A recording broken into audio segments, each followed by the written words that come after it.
How's it going, everybody? Welcome to Meconomist.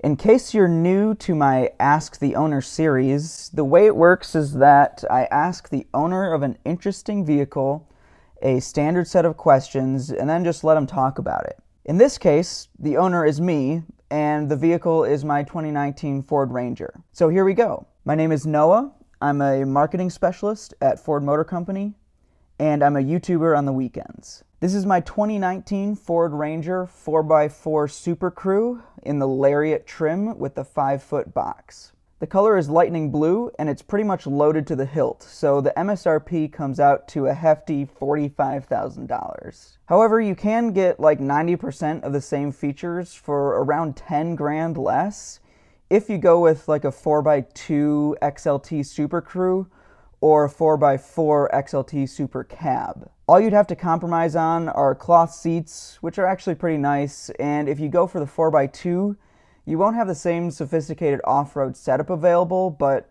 honestly, most people are never going to use that anyways. Either way, a lot of the Rangers you'll see on dealer lots right now may seem pretty expensive because that's where the money is right now. But if you're willing to wait a few more months, you'll start to see more of the low-trim, affordable options that make a lot more sense for people in the $25,000 to $35,000 market. This is actually a company car, so technically it's leased out by the company for me to use. I do have full use of it every day though, to come and go as I please, so it's effectively as if I owned it, although I don't have to pay anything for it, which is why I'm very glad that I can get the $45,000 one without having to pay anything out of pocket. With company cars, they don't give you much choice when it comes to ordering vehicles though, so for me it was basically a choice between this, an F-150, or a Flex. I chose this as my first choice because it was all new, it was interesting, and it was smaller than the other options. As someone living alone in a big city, I don't really need a large truck or a family SUV like the Flex. I am in Texas though, so having a pickup almost seems obligatory. It would be weird if I lived in Texas for this long and never owned a pickup. The most surprising thing about this Ranger is how truck-like it really feels. I really thought that it might be more like an Edge or an Escape with a bed on the back when I first got it, but it truly does feel like a real pickup truck. It's body on frame with a legit 4x4 setup with locking diffs and everything. You sit significantly higher than the old Rangers, so you get that commanding feel of the road, even though you're not as big as an F-150. It also feels pretty indestructible. A lot of newer high-tech vehicles feel a little delicate, but this doesn't at all. Everything you touch feels beefy and tough, and the powertrain has lots of low-end torque, which should be good for towing and hauling.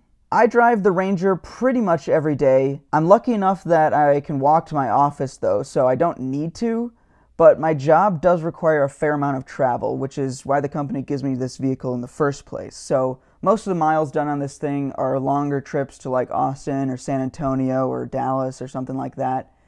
But typical day-to-day stuff, I'll drive it to the grocery store and back, or to the pharmacy, or whatever I need to do. I would say in a typical 7-day week, I probably drive it 5 or 6 days out of the week. What I love about the new Ranger the most is that it pretty much feels like a mini F-150. I do believe the F-150 is the best truck you can buy right now, but like I said before, it's a bit oversized for my lifestyle, so the Ranger is a perfect compromise. I've also been impressed with its acceleration. The 2.3 EcoBoost has some good pickup, especially when you keep the transmission in sport mode.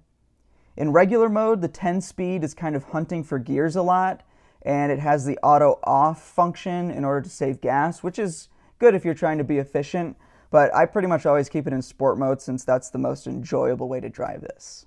The sound system is pretty remarkable as well. It has the B&O premium sound system, which sounds incredible. Has really good low range bass, really clear, crisp high notes, and overall it's just a very enjoyable sound system, as you'd expect from B&O. I also appreciate the off-road capability, even though I don't have an actual need for it. I have tried to do a little bit of off-roading. It didn't go as well, but that's more due to user error than anything else. If you want to see my video on that, you can go check that out as well. But it is nice to know that if I do get caught in a snowstorm or in a muddy place, that it will have the capability to get me out. Of course, the Ranger is not perfect. The rear seats are a bit small and there is some storage beneath them, but it's not nearly big enough to fit even like a small backpack.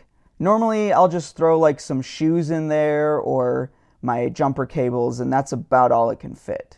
The distance from the running board to the roof is also kind of awkward, to the point where I often almost hit my head, and I've heard this complaint from a lot of my coworkers who also drive Rangers. So my advice on that would be, don't get the running boards if you don't need them, because honestly, it's so close to the floor of the car that you might as well just step up all the way to the floor and get in, as opposed to stepping on the running board and then almost bonking your head when you get in.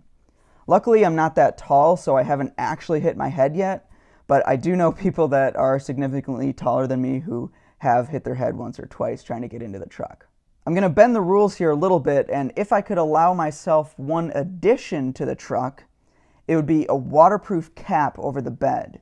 Right now, I don't get a lot of utility out of the bed, if I'm being honest, because I'm not really doing any work with it. But if I had a waterproof cap with a lock that would seal off the back, I could have a huge amount of storage that I currently don't really have. Surprisingly, most people don't seem to realize that the new Ranger is back and available already. Obviously, people in the car and truck communities are well aware of it, but I do still get a decent number of folks asking about my truck like, hey, I didn't know the Ranger was out already, can you tell me about it? The other thing about owning a new Ranger is that it's so much more high-tech than the older ones. The old Ranger was kind of known as a very utilitarian, basic truck that could get you from A to B, hauling a decent amount of stuff, and it was pretty cheap too. This vehicle is a fully modern, totally kitted out truck, especially when you get as many options as mine has. My Ranger can be remote started, locked, or unlocked from anywhere in the world with the Ford Pass app. I can get vehicle health alerts on my phone anytime something happens to this car, and I could even schedule start-stop times if I want to make sure that my truck is cool when I walk out to it in the morning or in the afternoon after work. I have a whole other review going over all these features and more, but needless to say, they're pretty impressive, and the Ranger is right in line with, if not better than, the Tacoma in terms of tech and off-road capability. That bodes well for the future of the Bronco too, I think, especially when it comes to the off-road element. Since I'm in marketing at Ford, they literally tell us nothing, so I'm only going off what I've read online. But the Ranger is supposed to share a platform with the Bronco, meaning that the Bronco will probably be an even more serious off-road threat than this is. I'm excited.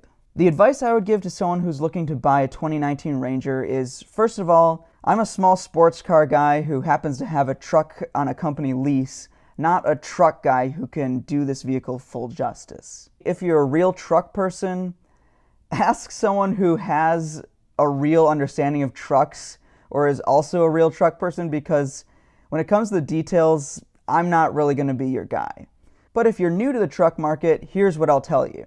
You're not going to get anything better in this segment in the United States. This is the perfect truck for people looking to get a real adventure vehicle that can kind of do it all. In many ways, it's both smaller and bigger than you might think. For example, when parking, it feels pretty small. It's no harder to park than my Ford Fusion was. On the road, it feels pretty big. Not in like an oversized way, but in a way that gives you that truck owner feeling where you feel like you own the road. Like I said before, if your budget doesn't allow for the full-on 40 grand and up version of the Ranger, don't worry. Dealers will have more and more of the affordable options available soon, and you'll find that if you're willing to compromise on less important things like seat material and door configuration, you can find some very capable trucks at good prices. Keep in mind that all Rangers, regardless of trim, have the same engine and transmission. So if you're just looking for a small truck that can tow and haul on pavement, then maybe you don't need to shell out the thousands of dollars more for the 4x4. Maybe a 4x2 will be just as good for you. If you're only going to be driving yourself and maybe the occasional passenger or two, then you probably don't need the Super Crew version either.